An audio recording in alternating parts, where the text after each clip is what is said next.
The FCC flipped the switch on SpaceX Starlink. Let's get into it. Hey everybody, welcome back to the channel. Thank you so much once again joining me for tea time. Today, we have a little bit of fireside. So good, that smokiness of the lap song. I hope you're joining me with your cup of tea, maybe a cup of coffee, hanging out, talking space, SpaceX, Starlink, AI, Linux, all kinds of great stuff. Today is going to be an FCC day. What the heck are they doing over there? It's usually nothing good. Anyways, today is going to be about something that they've just recently did. It's about a couple of months back, but it's really starting to take legs now. I was reading a couple of articles about it, and I want to bring it to your attention because some people don't really know why all of a sudden things are starting to become easier, let's say, for these launch providers to launch the rockets. There's not as much regulatory red tape. And that's what we're going to get into today, because this is really big. This is a massive approval, let's say, from the FCC, which really helps everyone across the board. But I do believe that it will help SpaceX Starlink the most. And we'll get into that. So I'm going to go through these articles as I always do. And then, of course, I'll give you my commentary. And down below, I want to hear from you. What do you think about all of this? Do you use SpaceX Starlink? If you do, how is it? How long have you been using it for? What kind of speeds are you getting? What is your latency? This kind of stuff. Share with the community. That's what this community is all about. Not about me, some talking head. So if you enjoy the content, as I always say, throw the video a thumbs up. If you don't, throw it a thumbs down. YouTube likes it either which way. If you have not subscribed as of yet, consider doing so. And if you have, thank you. I appreciate that. Click this little notification button over here so when I go live, when a new video comes out, you'll be notified of it immediately. And if you want to give back, if you want to say thank you, there's a little thanks button down there. You can click on that, give $1 or $2 if you like. If not, it's perfectly fine. The video is still free. Consider becoming a member of the channel. That would be even better. And if you want more SpaceX Starlink specific content, I have over 580 videos, I think I just looked yesterday. Yeah, I think it's like 580. It's a lot. Almost 600 videos on SpaceX Starlink. Helpful how-tos, tips, tricks, what to do, what not to do, what to buy, what not to buy, and of course the why behind all of it, because this channel is about the why, not just the how. So I'll put a link here. Don't click on it yet. When you're done watching this video, go back here, click there. And finally, if you haven't taken a look at any of my merch, check it out. Go to JCristina.com/shop. Once again, JCristina.com/shop. See if there's something there you like. If there is, please pick it up. Help support me and my family. Anyways, let's jump right into this article, and then I want to hear from you. The FCC just flipped the switch.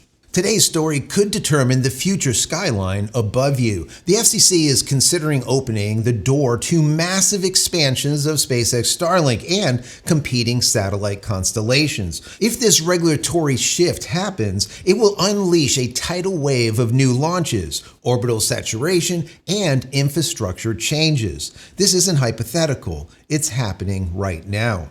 What floodgates means in practice.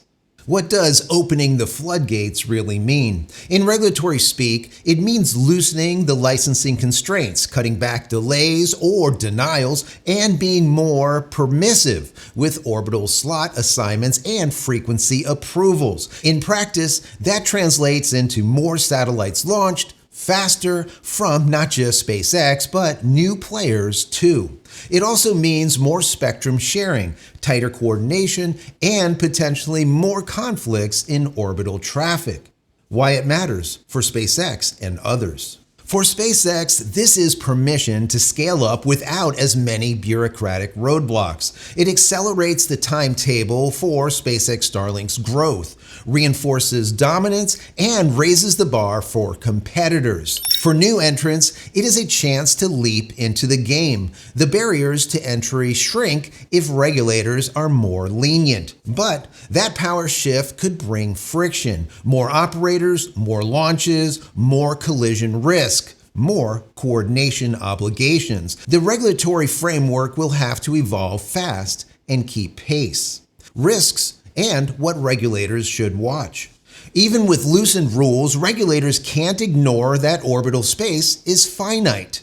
With too many constellations, coordination failures become dangerous.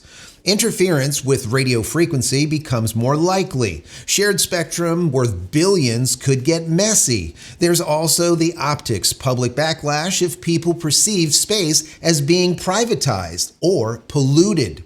Importantly, though, these are not unmanageable problems. In prior filings, agencies like the FCC and the ITU is from Europe, laid the groundwork for traffic coordination, spectrum reuse policies, and orbital quality rules. The question now is whether those frameworks are robust enough for a sudden surge. Good point.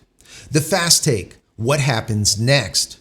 If the FCC continues down the deregulatory path or loosening of regulations, Starlink expansion ramps up and with fewer bureaucratic delays. Smaller operators and startups will get opportunities or collapse under competition. The orbital ecosystem will come under greater stress, forcing coordination protocols, collision avoidance policies, and interoperator rules to evolve quickly. For today, the takeaway is clear. This regulatory shift could be the opening act for the next space race. Not about who launches more rockets, but who launches smarter. Isn't that the case? So there's a lot of great information in here, and I'm glad that they're finally doing this, because this has been something that has been a problem for the last 4+ years.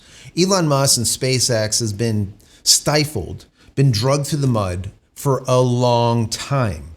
If they weren't, and this regulation wasn't a problem at the time when they first started, well, there would be a hell of a lot more satellites up there, trust me.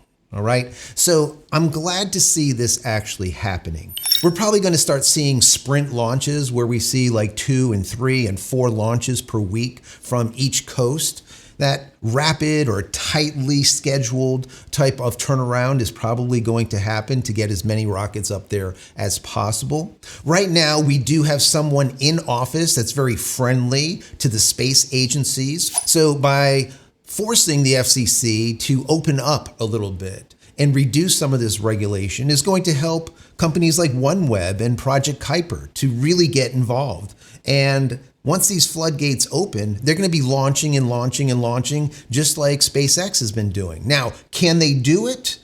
They don't have a Falcon 9, so I don't know, but they, let's say, have the opportunity to do it now.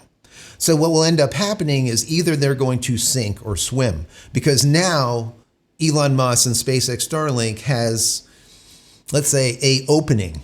Okay, they could really run with the baton now and start lapping people. They've already done that, but let's say even more laps. So this is something that they really need to be aware of and really rev up their game also. I'm talking about OneWeb and Project Kuiper over there with Bezos. The other thing is the ESA and the ITU, which is like the counterpart, like to the FCC, let's say, but this is in Europe. Now, the question is, are they going to do something that's very parallel to what is going on here with the FCC by opening things up, loosening the noose, so to speak? Or are they going to tighten it up and kind of fight us on it?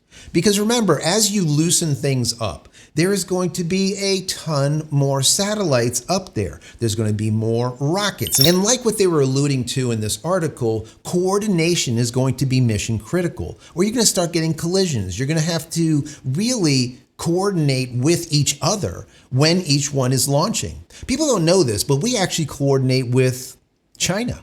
We know when they're going to launch, and we launch at different times. They know when we're going to launch, and we kind of play together nicely, even though we're on, let's say, opposite sides of the field.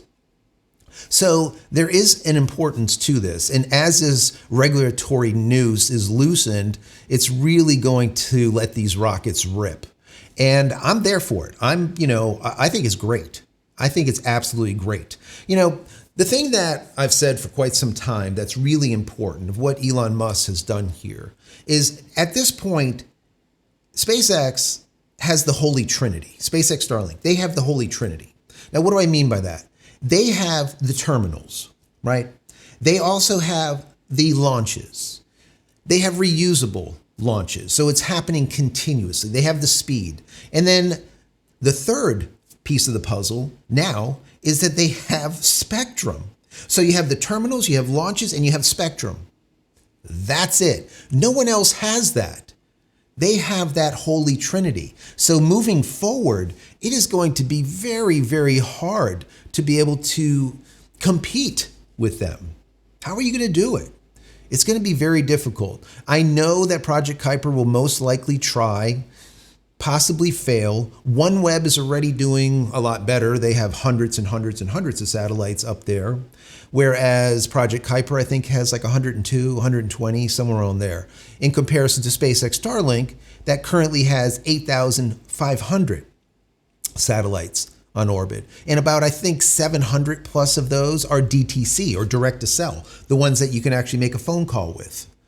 So it's going to be very difficult once again. But what I like that Brendan Carr over there, the FCC chairman, said, he said this, quote, "We will replace a default to no process with a default to yes framework." You get that? We will replace a default to no process with a default to yes framework. Thank God. You know, they should have done this so long ago. But once again, this is what happens every 4 years. Certain administrations are friendly to, like, NASA, for example. Some administrations will actually shut down NASA and force our astronauts to take Uber rides with the Russians to get to the ISS. Not naming any names, you guys figure it out.